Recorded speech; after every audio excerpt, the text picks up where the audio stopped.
All right. So, welcome to the biweekly Q&A live stream. And this is going to be a new thing for the channel because people have been demanding to do some Q&As as well as from the people in the private community. So this is being live streamed to my private group as well. And we're going to start doing some specific Q&As. Like today's topic is really just going to be on TSP. And then we're in 2 weeks, we're going to do another live stream that's going to be on the Roth IRA. And then in 2 weeks after that, it'll be HSA.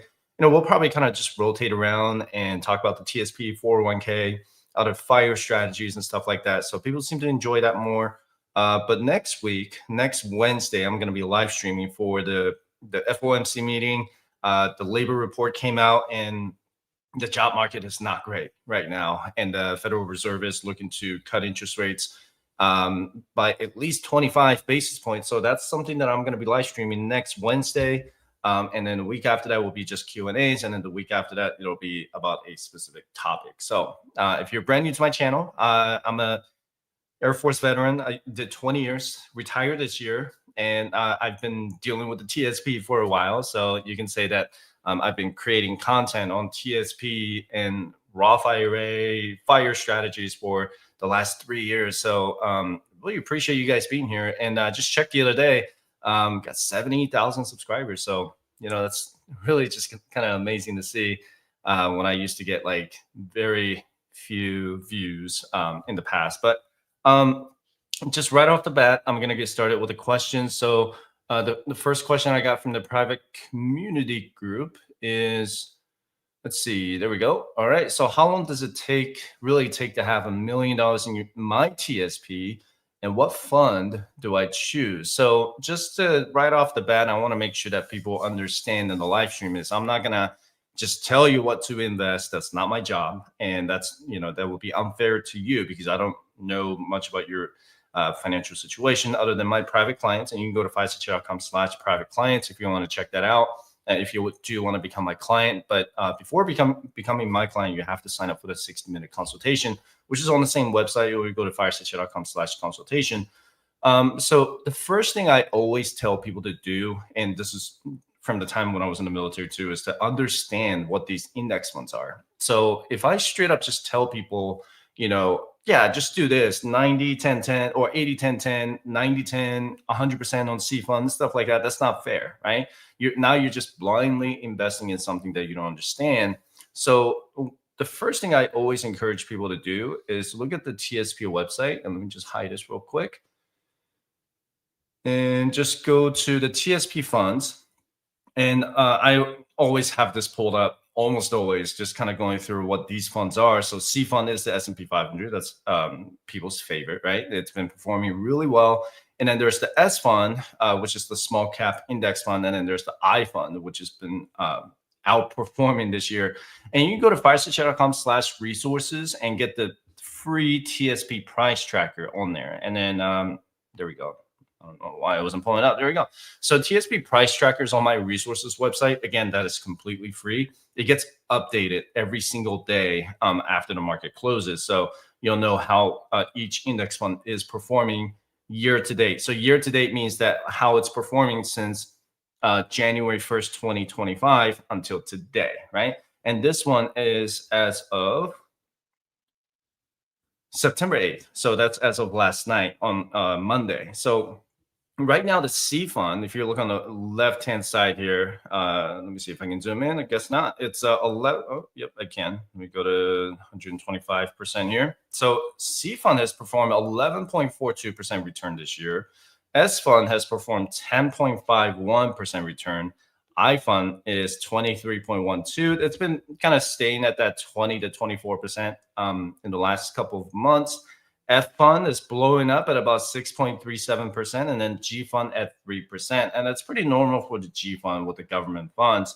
And if you don't know what each individual fund is, just go here. The TSP, this is going to tell you what each individual fund is supposed to be. So again, C fund is not a broad market index fund. It is more of a large cap index fund. So when you look at the 500 largest companies in the US, that would be the S&P 500. So if you're thinking about Apple, Microsoft, Nvidia, Tesla, Meta, Amazon, those big Google too, and those big companies are in that S&P 500.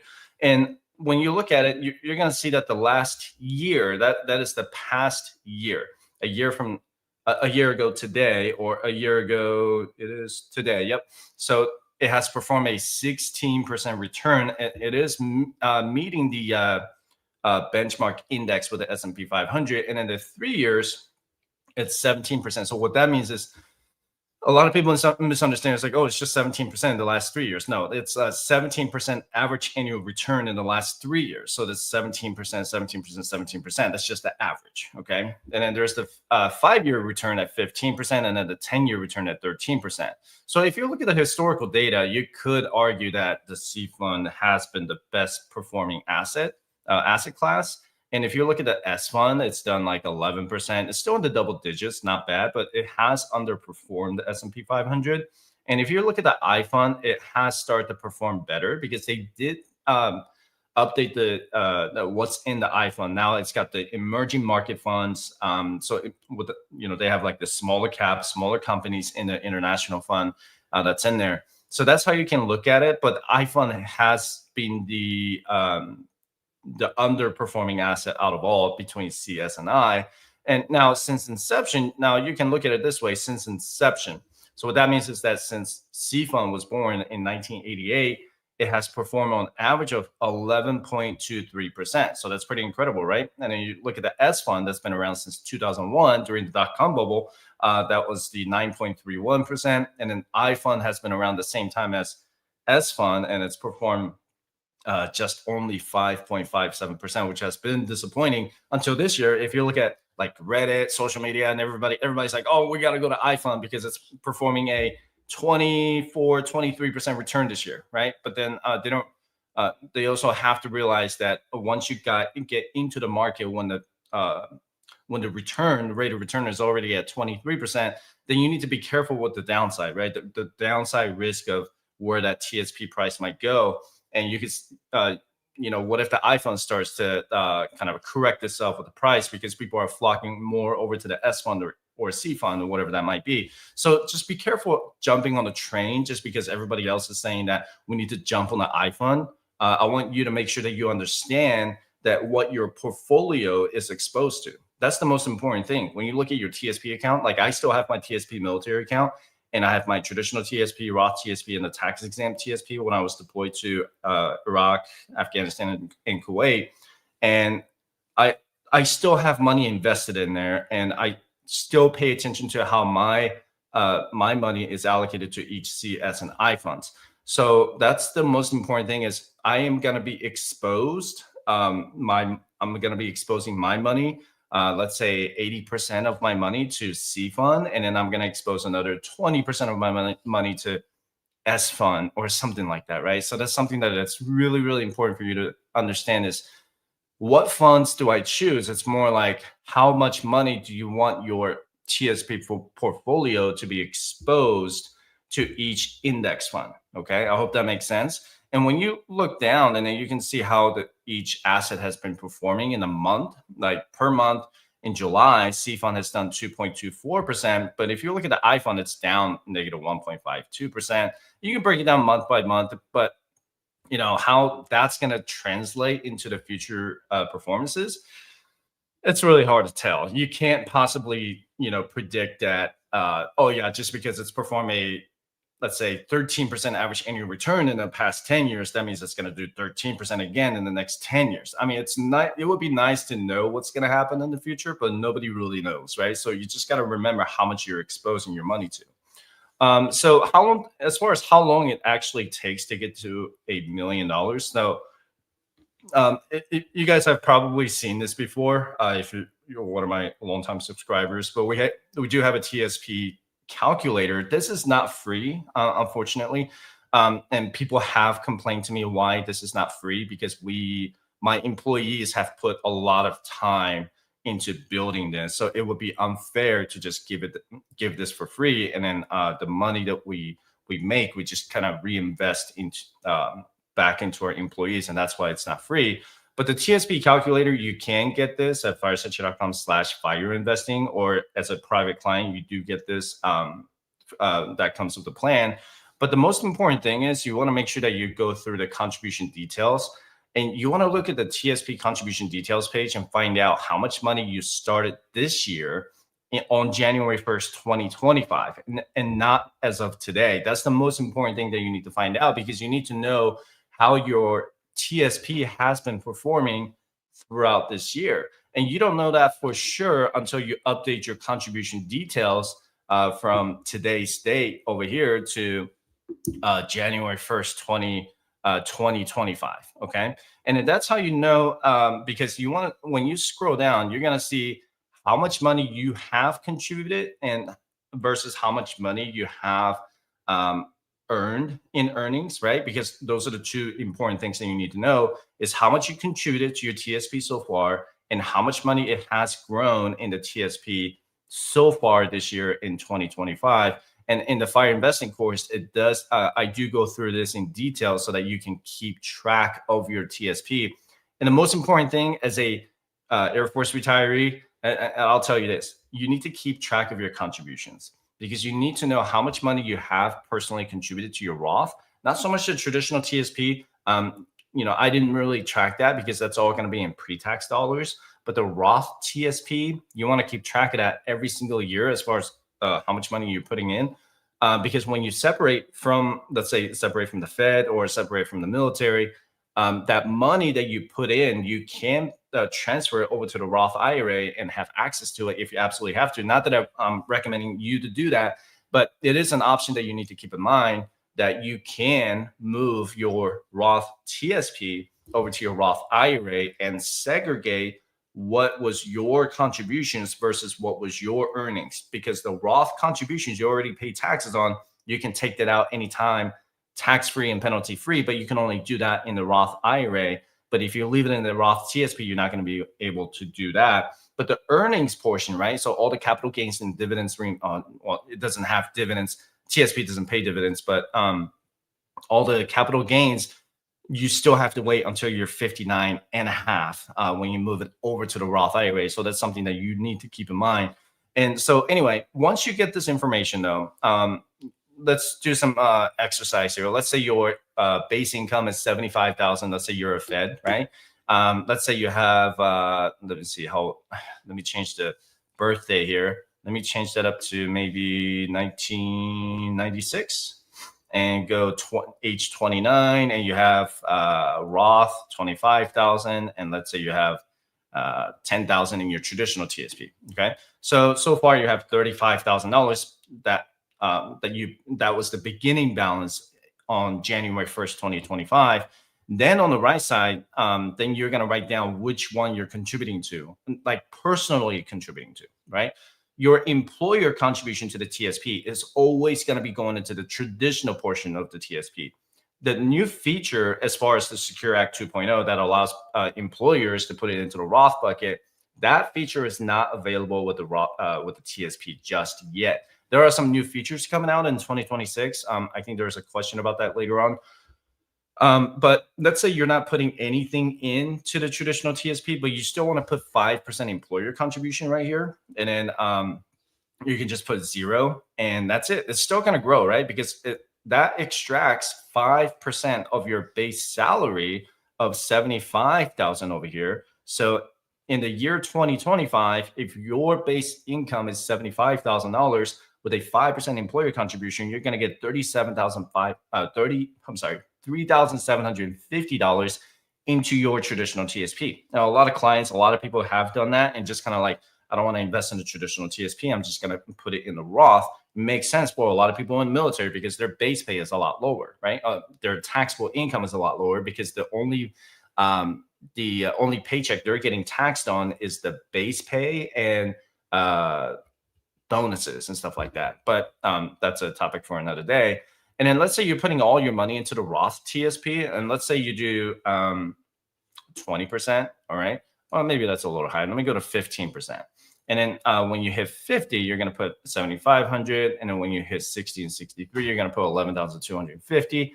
And you don't have any employer contribution going in. So right now, if you do a steady, like just do a steady 15% plus 5% for the Roth TSP, by the time you're let's see, by the time you're 53, you would have $1 million in your Roth TSP. And that's assuming that you're 29 right now, right? So your age absolutely matters as far as how much you want to grow and the contribution rate as well. And on the traditional TSP side, you can still have, let me delete that real quick. It could grow to $357,000. That's assuming that your TSP portfolio grows an average of 6% a year. And that is very, very conservative. Now, let me bring that up to, let's say, 8%. Okay. So let's do an 8% rate of return. And on the far left side, it's going to tell you how much you could have by 55. I mean, you could have 2.2 million by the time you're 55. And that's doing 15% of your $75,000 salary and with an 8% average annual return. And by the time you're 48, you could have over $1 million because you're just consistently saving 15% of your income towards your TSP. And I've done a lot of videos about the TSP millionaires, and then people are like, man, are they doing anything special that they got to 7 figures? You know, people are always thinking like, well, they got to be like general officers, colonels, or GS-15s or SES, right? And I'm like, no, you know, people have gotten 7 figures in their portfolio just being GS-13 or you know, retiring from the military the entire time and just kind of kept growing to the 7 figures. They didn't do anything special. They just continue to contribute to the TSP and maintain that contribution rate. And they have increased their contribution going from like 10% to 15%. 15% should be the minimum threshold, and then 15% to 25%. And now people have asked, like, should I include my employer match into the savings rate? Yes, I would. Personally, I would, because 5% from your employer, that's free money. And then if you contribute another, let's say 20% personally from your salary, that's a total of 25% savings rate. So if you do 20%, take a look at this, okay? See how fast your TSP could grow, because right now with a 15% contribution personally, you're going to hit 1 million at 50. Okay. That's if you had already $25,000 in your Roth TSP.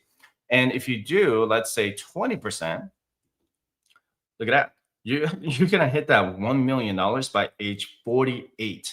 That is 5 years or 5 years sooner than what was originally projected. So that's something that it's very, very important for you to understand, is how much you contribute now matters, because the longer you delay, the longer it's going to take you to hit that target goal. And especially if your retirement age is not going to be far out for another, let's say 20 years, 30 years, your TSP target is probably going to be over 7 figures. But if you're going to retire within the next 5 to 10 years, let's say the next 5 years, you may not even need $1 million if you have enough pension income coming in. But for those of you who are still far out from your retirement age, you have to keep inflation in mind. And as far as how you can calculate your inflation increase, you know, I always put 2%, and in 2022 had a rough year at 9.5%. And if people in the comment section, people who have left comments and say, inflation's always going out of control, I'm going to call what my daughter says cap on that. I'm going to call cap on that, because if you say that inflation is out of control in every single spending category, that tells me that you're not budgeting.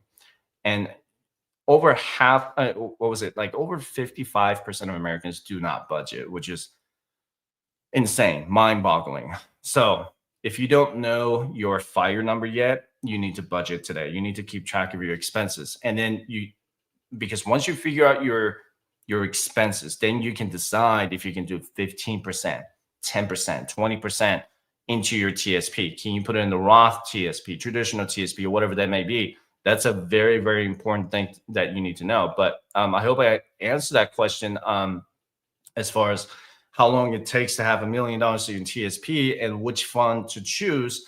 Again, you need to educate yourself on what each index fund is supposed to do. Okay. Okay. So the next question is, how can you do a Roth conversion when you're still employed? No, unfortunately, there's no in-plan Roth conversion available for TSP yet. it will be available in 2026. So right now, January 1st, 2026 is going to be when that in-plan Roth conversion is going to be available. So what does in-plan Roth conversion mean? So in-plan Roth conversion, what this person's asking is that when you have a TSP, like say active TSP, right? And you have TSP going on here, let's say traditional TSP, and then you have Roth TSP. Let me see if you can see that. Okay. So let me just move this. So let's say you have money in there. And what this means is that while you're still actively employed with the federal government, whether you're military or civilian, and let's say you have, let's see, 50K in there, and then you have, let me put it in a different color here. Let's say you have a balance of 75K in there in your Roth TSP. Okay. Now, in-plan Roth conversion means that you just transfer money from your Roth traditional TSP over to the Roth TSP, and that becomes a taxable income. So it's called an in-plan Roth conversion. Remember the key term, it's called conversion. Anytime you hear that word, remember that taxes will also come with it with the same tax year. So if let's say we're in 2026 right now, and I want to convert, I'm not going to convert that entire $50,000 because that means that entire amount is going to be taxable. And let's say I want to convert $10,000. Okay, so I want to convert 10K into my Roth TSP. Then the tax that's going to be 2026. But the tax is going to be due for 2027. So you got to keep that in mind, so that that's going to be the ordinary income tax. So if my income for that year, let's say my income for that year is 75,000. Okay. Now with the Roth conversion, I'm going to have to add the other 10K, and that's going to give me a total taxable income at 85K. Okay. So that 10K conversion is always going to be added to my total taxable income for that year. So you got to keep that in mind. You're going to have to pay taxes in the following year. Now, here's the other gotcha. Okay. I forget to pull this up, but you want to make sure that you know what your marginal tax rates are going to be. Let me see if I can pull that up here, and so that you guys can see. Marginal tax rates 2025. Okay. I like Nerd Wallet. I used to work with Nerd Wallet. We did a podcast with them a long time ago. But anyway, so 2020, this is 2025. I'm just going to use the 2025 numbers real quick. So if you're single, your taxable income is, your marginal tax rate is going to be at 22%. Okay. So right here between 48,476 to 103,350. Because remember, the standard deduction is excuse me, it's what was it? Is it 15.5? Standard deduction. All right. It's not showing up. Let's see. Standard deduction 2025 at 15,750. All right. So let's use this real life example real quick. And this is not even counting your state income tax. So if you had your income at 75,000, and as a single person, that's 2024. Why is it pulling up 2024? There we go. Single filer. So you'll be at 22% marginal tax rate. But if you're married filing taxes jointly, and you're the only provider with $75,000 a year, you will be at 12% marginal tax rate. Okay. So if you look on the right side, you're going to see 12% between $23,000 and $97,000 in income. So let's say you're single. So that means this right here, you're going to be taxed at 22%. This is just the federal tax rate that I'm explaining this to you. Okay. So that means you're going to owe $2,200 in federal income tax by April, the tax deadline in 2027. If you make the in-plan Roth conversion in 2026, this is very important. Now, depending on when you do this, if you do it in January, if you do it in March or whatever, just remember that you can make a quarterly tax payment to the IRS to make sure that you don't get hit by that under withholding penalty. That's a very important thing, because if you don't withhold enough taxes throughout the year, because you're only withholding taxes for 75K with your job, you may not have enough cover to pay for this $2,200. And I always recommend having that extra cash set aside before even doing a in-plan Roth conversion, because you're not going to be able to withhold tax, or the TSP is not going to be able to withhold taxes on your behalf when you do the in-plan Roth conversion. So again, this feature is not going to be available until 2026. If you're just tuning in, I want to make sure this is being clear. This feature is not available yet in 2025. But when you do this, $2,200, you can make the IRS quarterly payments on by April 15th or July 15th, June 15th, September 15th, and January 15th the following year, so you don't get hit by that under withholding penalty. But if you have enough taxes withheld, then you don't have to worry about it. But I always encourage you to talk to your local CPA before making that decision. Now, you always want to have, again, the cash reserve to pay that tax, $2,200 out of pocket. You can put it in a high yield savings account and just let it sit there. Don't invest that, because you got to make the tax payment on that, right? But that's something that you do want to keep an eye on, is $2,200. But if you're married filing taxes jointly, then you would be at 12% for the MFJ. Then your taxes will be cheaper. Now you're only paying $1,200. So something that you can kind of decide is, do I want to convert more until I hit from 12%, right? When you go from 12% to 22% for the married folks, because now your income threshold goes up to $96,950. That's not even including your standard deduction. So that's a decision that you'll have to make, and talk to your CPA about this and say, maybe instead of converting 10K, I want to convert up to that maximum 12% marginal tax rate. And then you still pay a very, very low tax rate, effective tax rate on that conversion. So that's something to think about. Now, the Roth conversion thing, people do it because they don't want to deal with the required minimum distributions when they're 75 or 73, 74, depending on your age, right? With the Secure Act 2.0. The other thing that people do think about is the tax-free growth, right? So the same TSP calculator, let's say you do a Roth conversion. Which one is it? I think it's this one, in-plan Roth conversion. There we go. So it's in the calculator too.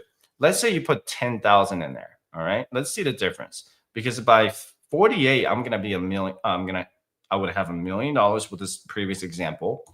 So $10,000 would give me an extra $48,000 in tax-free growth with an 8% average annual return if I'm 29 years old. I'm not 29, but I'm just kind of giving you an example.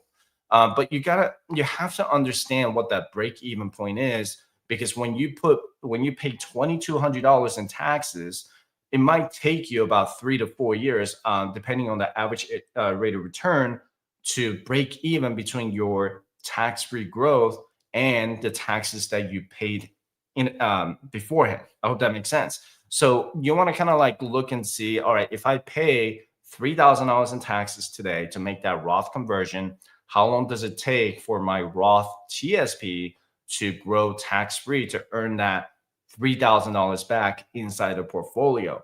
Now, once you hit that let's say it took you 4 years to break even, then you understand that, all right, now it's worth it, right? But if you're close to your retirement age, it may not make sense to you to do the Roth conversion, because you're so close to your retirement age and your tax rates might be low already. But in any case, you want to make sure that you talk to a pro.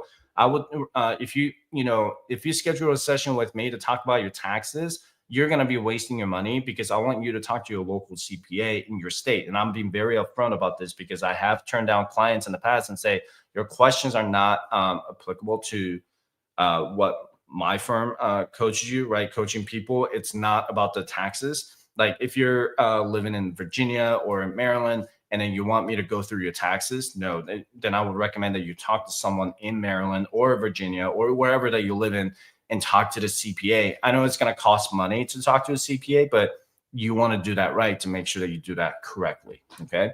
But really good question about the Roth conversion. I did a video on the in-plan Roth conversion starting in 2026. It is on my channel, so just check it out when you get a chance. All right, that was a good question. Let's see.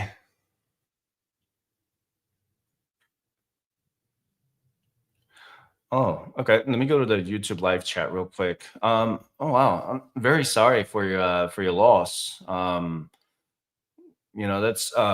That's heartbreaking. So I'm guessing that you have TSP and your spouse was a Fed or military member, and you got that TSP. Yeah, I mean, it's tough. I mean, it's not something that I want to just tell you personally on what you should do. Whether you combine or keep it separate, I don't know what your goal is. Is if you're trying to grow your TSPs on two separate accounts, it doesn't really matter if you keep it separate or together, because it's still going to grow at the same rate. And the TSP index funds are being charged the same management fees, and the expense ratios are still the same. So whether you combine or not, it doesn't really matter. But I would. I mean, there's no reason for you to keep it separate, because I know it was passed down to you. But I'm really sorry for your loss. That's wow, that's terrible. And just go to if you're a veteran, you can get a 10% discount to have that consultation with me if you want to talk about your TSP, and we can go through that. But really sorry for your loss. Okay, so that's a good question too. Okay, so my income went up in 2025. Can I put my traditional IRA back into my traditional TSP without paying taxes? I thought you said once you move it to an IRA, you cannot move it back. Thanks. Okay, you can move it back from traditional IRA back to your traditional TSP. What you cannot move back is going from from TSP to Roth IRA. So Roth IRA is like the final stopping point for all investment accounts. So once you move your TSP over to your Roth IRA, you're not going to be able to move it back to your Roth TSP. I hope that makes sense. You certainly cannot move your Roth IRA over to the Roth traditional TSP because you already pay taxes on it. So please keep that in mind. So as far as your traditional IRA, yes, you can move that back to your traditional TSP. And that's a really good question because if your income went up, and as you said that your income went up in 2025, and you're still doing your Roth IRA, you're going to run into a problem with the Roth IRA income limits. And I'm going to do that Roth IRA Q&As in 2 weeks. But for this, I'm going to focus on the TSP. But something to keep in mind is that's one way to avoid the pro rata rule. So the pro rata, I will explain that in a couple of weeks if you guys want to come back, or you can watch my video about the backdoor Roth IRA. Just to keep things simple here, the Roth IRA is a weird thing, right? They have this income limits. Like Congress set the rules a long time ago and say if you make this much money, you cannot put money into Roth IRA. But also, people in Congress found a way to go behind that loophole, and the Biden administration tried to remove that backdoor Roth IRA function during the Secure Act 2.0 debate, but Congress dropped that, and I'm actually really happy that it was dropped. I don't necessarily agree with the Roth IRA income limits to begin with, but to avoid that, let's say you're having a really good year and you have a traditional TSP, right? Oh, come on, it's not moving. Okay, and Roth TSP. All right. So this is how it works, right? You're gonna have your traditional TSP, Roth TSP with your employer. That's always the employer sponsored plan. Remember that. And then your IRAs, it's individual retirement account, right? So that's your individual retirement that you own that is not tied to your employer. So let's say your income is going up and you have money in there. And let me see if your question has any balance on that. Oh, no, it doesn't. So let's say you have, I don't know. Oops, there we go. Let's say you have, it's not even writing. There we go. Let's say you have 10K in there in your traditional IRA. you can move this back to your traditional TSP, no taxes, no penalties, because it's kind of, think of it like a bank transfer. You're doing a rollover from one brokerage account to another. And remember, because it also says traditional and traditional, right? So it means this is all in pre-tax money. So when you leave your pre-tax money and put it in another pre-tax account, you're not going to get penalized for that. So really good question on it. And remember, for Roth IRA, this is an after-tax money, and this is the same thing with the after-tax money, right? Unfortunately, you cannot move your Roth IRA back into your Roth TSP. That is the IRS rule. Once you move money into your Roth IRA, it stays in there. If you do want to move your Roth TSP over to Roth IRA, again, no taxes, no penalties, because you already pay taxes on what you put into your Roth TSP. However, if you move money from traditional TSP or traditional IRA over to your Roth IRA, then that becomes a taxable event. So you don't have, if you do want to pay taxes on the 10K and you want to move it over to your Roth IRA, this becomes a taxable event, not penalized, but taxable, because now you're converting that pre-tax money over to an after-tax money. That makes sense, right? So you can avoid that pro rata rule by moving that 10K to either traditional TSP where you don't pay any taxes or penalties on it, or you can convert that to your Roth IRA, which becomes a taxable event, but that 10K will grow tax free. So depending on when you're looking to retire, maybe it makes sense for you to do the conversion, but maybe your income right now has a very high tax rate, and your federal marginal tax rate, let's say you're paying 24%, and if you're living in Virginia, you're paying like 5 to 6%, then you need to consider maybe just putting it into the traditional TSP, because if you convert that, you could be paying like 29, 30% of that, which is $3,000. But then again, and you're gonna hear me say this over and over, but it depends. It's really going to depend on when you're going to retire, how much money is in your traditional IRA, and the fastest answer for you is put it into the traditional TSP, but that's not always the right answer, because if you're looking to quit your job soon, then maybe just leave it in there might make sense. Who knows, right? Because remember, the investment options in your traditional IRA is almost unlimited.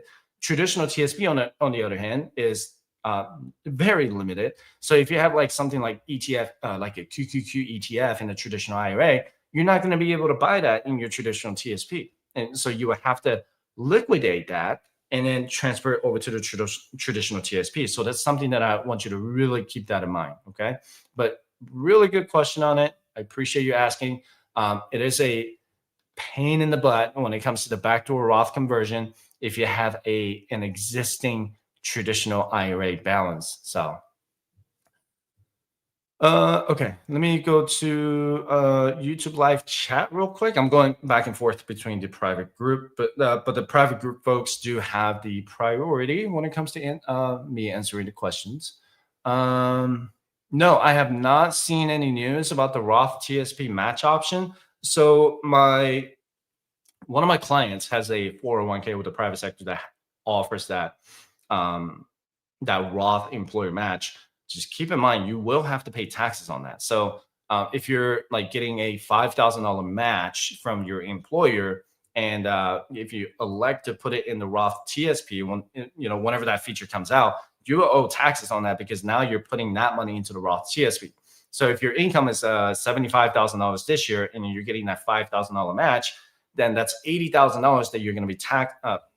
Sorry, that $5,000 is going to be tacked on to that $75,000 in total taxable income. And again, if you're single, you could be paying 22% of that $5,000 Roth TSP option, versus it could, if you're married, you're just paying 12%. So just keep that in mind. But no, I haven't seen the feature to come out just yet, but good question.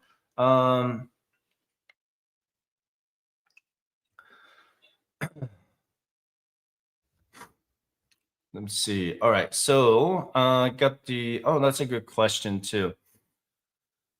This is a age-old question about the life cycle funds. Oh, let me show that. So is choosing a life cycle fund based on my age or the allocation? So can I say both? And sometimes it can be one or the other. So I have seen people who prefer to put, L 2065 or something like that, and he's like approaching 40, even though that doesn't match with what the age intent is supposed to be, right?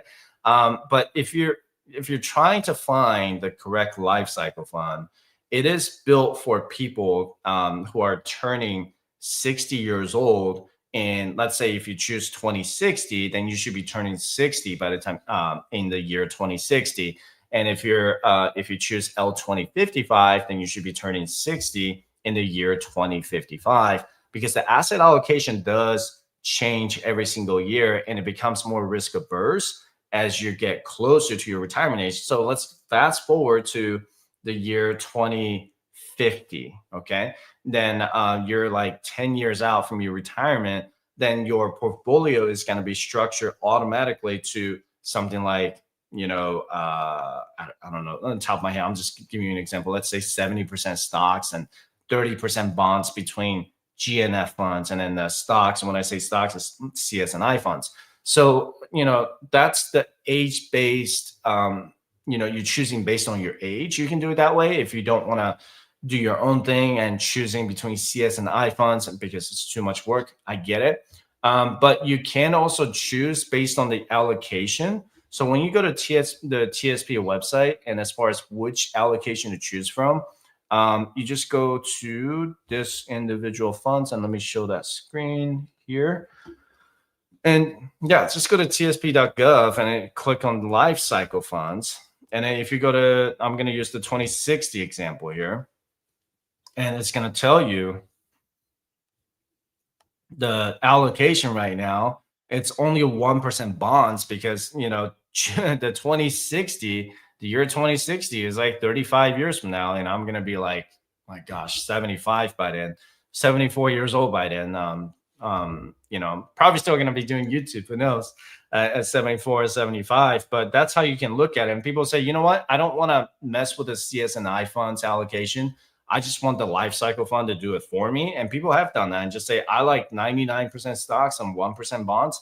And I'm going to split that in the middle and go 51% C, 12% S, and 35% I fund.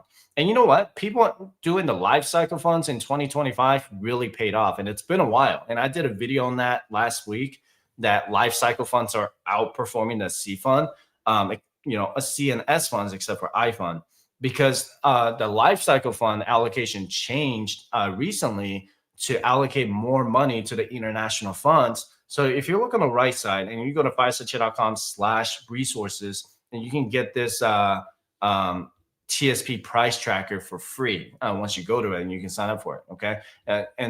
So if you look at the L 2030, that's for the people who are looking to retire around that time. It's performed a 10% return. That's pretty good. That's not quite beating the C fund, but it's pretty close, right? But if you go to 2035, it's 11.54%. That's barely a beat, but it's still beating. 12.26% for the people in L 2040, 2045 to 12.88. Take a look at L 2055 and 2060. That's pretty incredible. That's done a 15% return. And C fund has done a 11% return, S fund at 10%, and I fund at 23%.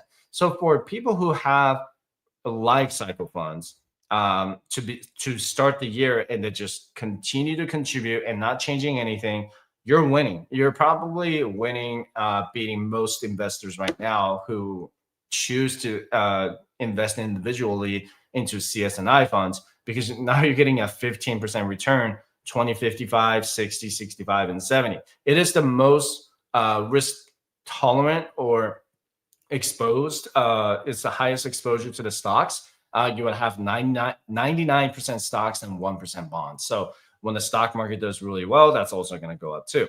If you're wondering why L 2075 is also only showing 5% return, L 2075 became available in July. So it's a brand new life cycle fund they just did a sunset on the L2025 fund because now it's L2025, and the people who put it into the L2025 got moved to the L income fund because that's assuming that those guys are retired. So just check your TSP and make sure that you understand the L life cycle funds. What I don't recommend is trying to mix and match between life cycle funds and the individual funds. And now your allocation is all messed up, right? As long as you can do the math on your own and you understand that, then that's fine. But not, most people don't do it. And that's where I'm like, well, if you want to do CNS funds or CSNI funds, in addition to the life cycle funds, then you got to choose one, and it just doesn't make any sense for you to mix and match between life cycle funds and the CSNI funds when you already have CSNI funds in the life cycle funds. So anyway, good question though. Let's see. Okay. I thought I answered that question already, but that is actually a good one. So why do you recommend Roth over traditional TSP for veterans? As a Air Force veteran myself, I did 20 years, right? And every time I looked at, most people don't know this in the military because they actually do a really terrible job at teaching people how to do TSP, really financial stuff in the military. It's just unfortunate. But if you look at your LES every month, the military contributions are different. It's once a month. So instead of if you're a Fed, you're contributing every 2 weeks or every week, just depending on what your job is. I think postal workers, they do every week. I can't remember. No, that's someone else. Never mind. Anyway, for military folks, active duty, guard, reserve, you contribute to TSP once a month at the end of the month. Usually, the transmission happens, or the transaction happens around 26th, 27th of each month. I think it's a little before that, but it's once a month. And when you put 15% into, like, you go to MyPay, right? You go to MyPay to check your LES. If you look on the bottom left corner, you're going to see TSP contributions. And that's where you update how much you want to put into the TSP. And it's 5% to get that minimum match if you're under the blended retirement system. But if you're under the legacy retirement system, you're not going to get jack. But if you do 5% to the Roth TSP, that's just 5% of your base pay. Or if you get a bonus or something like that, then it's also 5% of that bonus pay if you select that. Just keep that in mind. But Roth TSP, because your tax rates are so low in the military, it is almost like it's a no-brainer to do it.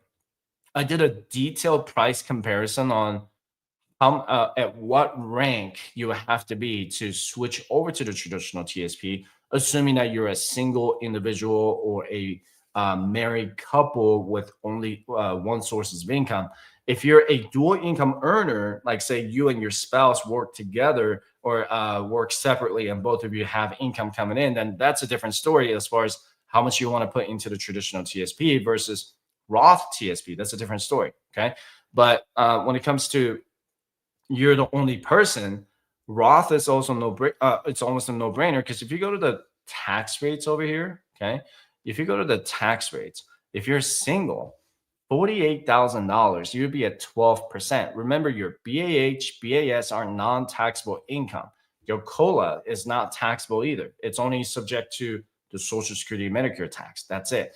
You don't pay federal or state income tax on it. So when you have 12% or less on the marginal tax rates, we have a lot of clients in the military right now, and their tax rates are no more than 12%. And once you hit, like, when you're, if you're an officer, at least 03, 04 around there, depending on the time in service, then you're creeping up into the 22% marginal tax rate, because your base pay, your basic pay goes up either every 2 years or every rank that you make. And if you're enlisted, going from like E5 to E6, it's almost like E6 to E7 to get to that 22% marginal tax rate. So when you put money into the Roth TSP, you're paying at a very cheap discount, because you don't pay taxes on the housing allowance or the food allowance or the clothing allowance. So just keep that in mind. That's a really good question, though. It's something that that does come up a lot. Like, what And TSP does it by default, traditional TSP by default. And I always recommend switching that to the Roth. I mean, you don't even need a tax professional to recommend that, unless this is where it comes in. It gets complicated. If you and your spouse both work, then the answer is it depends. Okay, good question.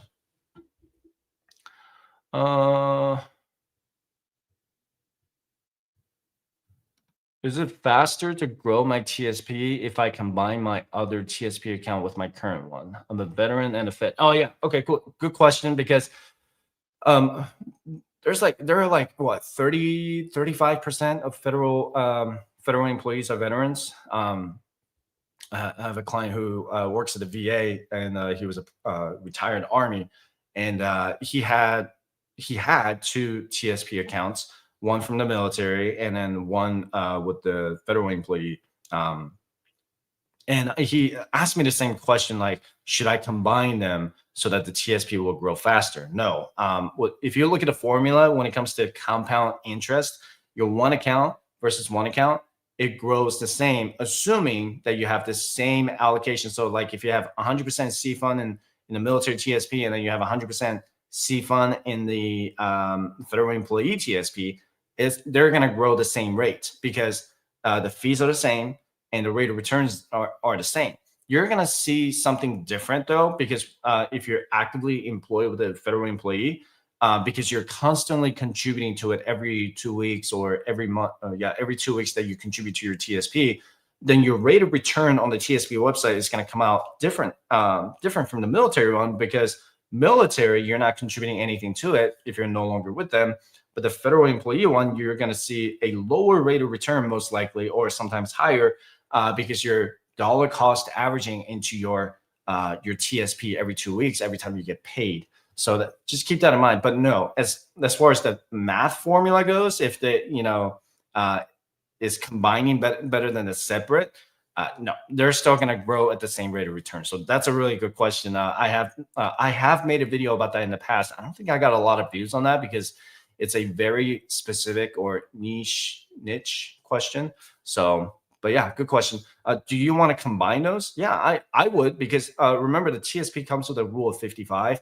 Most veterans retire after 40, 45, unless you're like a 4-star general, then you're working till like 60. I don't know how those guys do it. They're like in the service for 40, 45 years. Kudos to them. But I did 20 years and I retire at 39. So when if I were to open up another TSP account, if I got that job, then I want to move that military one over to the federal employee one to enjoy the rule of 55, because if you leave it alone in the military one, you can't touch that until you're 59 and a half. That's just how it goes. But if you move it to your federal employee one, then you can enjoy that rule of 55, and the money that you had in the military with the federal employee one, you can access it when you're 55 instead of 59 and a half. So that's a really important one to make sure that you do. And I would recommend combining it. But as far as like the rate of return or the growth rate, no, it's they're going to grow at the same rate. So, question. Let's see. Well, that's a good question. All right, so I got another one from the private community here. So if I make, okay, so I'm guessing your income is going to be 145,000, and yeah, catch up TSP and Roth. That is correct. So Secure Act 2.0 that was passed by the Biden administration and previous administration. If you make $145,000 in 2025, and if you're over the age of 50, you're not going to be able to put that extra catch-up contribution into the traditional TSP. You have to put it in the Roth. I know I did a video on that a while ago. Let me find that slide while we're talking about this. So this is per individual. It's not per the couple. So it doesn't matter if your wife or your husband made another 100,000 and you made 100,000 and you're over the 200,000. No, it's per employment. So if your tax filing or the W-2 says that your total gross earnings, not taxable income, your gross earnings exceed 145,000, then in 2026, TSP should move that. I think they're going to move that, or you might have to do it manually. Then you can only put it in the Roth. But if you made less than 145,000 in 2025, then you still have the option to go between traditional and Roth. That's a really good question. I found a slide here. Let me show you this real quick. So yeah, that's it. Right here for 2026 restriction. Okay, so if your gross earnings were less than 145,000, then you can put it in traditional or Roth. You have that the two options. But if your gross earnings were more than 145,000, not your taxable income, your gross earnings, okay, then the only option you have is your Roth. This is Congress's way back in 2021, 2022 to say we want to tax the people who make more than 145,000 if they elect to put money into the 7,500 or 11,250 if you're between 60 and 63. I didn't agree with it. If I'm sure you guys know that whenever there's a new legislation about the new bills, tax bills, or all the first federal employee pension plan coming out, I always kind of keep you guys updated on that. But when I did a video on this about 2 years ago now, I did not agree with this, and I think not giving people options for traditional Roth, I think that's ridiculous. Because if you're I'll just save that for another day. But yeah, I just didn't agree with it. But that is that's something that you do want to keep an eye on. Is what your gross earnings are going to be. Not so much for the veterans or the military, but if you're a federal employee, if you're making 145,000, I'm guessing you're like GS 13 or 14 around there. Then you want to keep an eye on where you're going to end up. And if you're for sure going to be above 145,000, then yeah, you want to make sure that you put your catch-up bucket into the Roth. Your personal contribution for 23,500, or I think it's going to be 24,000 in 2026. That you can always put it in between traditional and Roth. That's not an issue. Okay, it's the catch-up portion that I'm talking about that has to be in Roth if your income is more than 145,000. And this is going to be adjusted by inflation every year. So next year it could be like 150,000, and then the year after that it could be 155,000. So good question on that. Let's see. Do I pay state income tax if I make a Roth conversion this year? Yes, you do. I know the examples that I showed you at the earlier portion of this live stream is that I just showed you the federal income tax, but yes, you will pay state income tax. Unless you live in the state of Nevada like I do, I don't pay any state income tax. Nevada, they do charge a lot of money on your car registration, and that's kind of a way for them to get their revenue. So if you want to live in Vegas like me, you don't pay state income tax, but expect your car registration fees to be a lot higher than they used to be. Good question, though. That's a good question, too. Special provision employee. I know a lot of people commented on my channel in the past with the air traffic controllers, LEOs, that would be law enforcement officers, and then the nuclear couriers. I don't know what they do, but that sounds pretty intense. But yeah, the TSP for the special provision employees, that's different from the Rule of 55. So Rule of 55 applies to everybody else who is not a special provision employee. But if you're a LEO, firefighter, nuclear courier, or air traffic controller, you get to retire earlier because they have a maximum age to that they can serve. And it's actually with the TSP, it's actually called a Rule of 50. So if you retire at 50, you can take money out of the traditional TSP penalty free. You still have to pay taxes on it. If you do 25 years, whichever one. Okay, so some people call it rule of 25, which 25 years in service, or I call it rule of 50 because once you hit 50 and then you retire, you don't get penalized on that only for the special provision employee. You're going to be coded on that. The TSP actually shows you what you're coded for. So you want to log in to make sure. And as well as your matching, your agency matching, what do you call that? Oh my God, I'm losing my train of thought.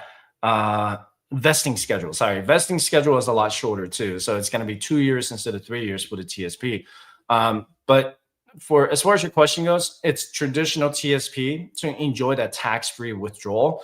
Even with the rule of 55, whether you do rule of 50, rule of 55, if you're not 59 and a half, I would not recommend pulling money out of your Roth TSP until you're 59 and a half if you decide to leave it in the Roth TSP, because you're going to have to go through what's called a pro rata rule. The earnings portion of the Roth TSP is still going to be taxed and penalized. And that's why the Roth TSP under the rule of 55 or rule of 50 just doesn't do anything for you. You're still going to be penalized for it and pay taxes on it, so it doesn't make sense. For traditional TSP, on the other hand, because it's all in pre-tax money, you can take it out just penalty free, and you get to take the money out early, 50 or 55, and no penalties. You still pay taxes on it. So that's something that you do want to find out, is how much money you have in your TSP, and find out what that, if you have, let me see if I can pull up that screenshot again. This one here. And if you go to my earliest portion of the live stream, just make sure you get that contribution details. You need to find out how much money you have in your traditional TSP and how much money you have contributed into your Roth TSP. And it's a very, very important thing to go over. So I do have to go shortly. I'll answer this real quick. If you're investing 20% and reaches the TSP contribution limit, then you're going to lose out on the employer match. So just make sure that you are dividing equally. I don't know if you're Fed, then you should do 26. 26 paychecks. So 23,500. It's easier if you just did the amount, right? So 23,500 divided by 26 paychecks, that's $904 every 2 weeks.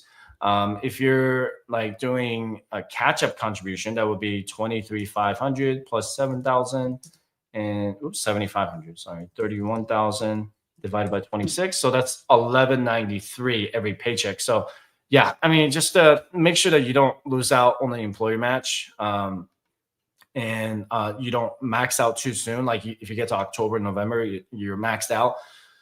That you could lose out on the employer match. So just keep that in mind. But it does stop once you hit that limit. So you don't go over the maximum limit, 23,500. And TSP does put a stop to it. So yeah, good question. Leaving the military 2027 with 9 years of service. Should I move to my Roth IRA from Fidelity or leave it alone? It really depends on how much money you have in your traditional TSP. And then just keep in mind that when you start working at the federal, let's say you start a new job and you get a new 401k, you could move your TSP over to the new 401k plan. And you can also put it in the Roth IRA. Just go to firesightchat.com/consultation if you want me to go through your TSP and see what's the best case. And you can always, you have 71,000. Amazing. You have 71,000 and as a 26-year-old in the military. That's amazing. Well done on that. But yeah, we can explore some options. So, but yeah, anyway, really appreciate you guys being here. I have to go because I have to meet with a bunch of private clients. And if you do want to schedule a consultation, you can go there. But you can always get the free resources like the TSP price updates. That's always on there. You can always join my private community about the TSP. And I think this is something that I did post a while ago. Let me see if I can show this. This is from like June when S-Fund was at 1.58%. And I was just kind of like posting all the updates and stuff like that. So it is pretty neat, like the Senate bill and why life cycle funds are outperforming. You can always check that out. So it is pretty neat though. You can just go to firesightchat.com and find out from there. But anyway, I will be back live streaming on Wednesday, not tomorrow, sorry, next Wednesday for the FOMC meeting when they make the decision on interest rates. And then I'll be back in the following Tuesday and I'm going to do Q&As on the Roth IRA. So with that said, I will see you next Wednesday. See ya.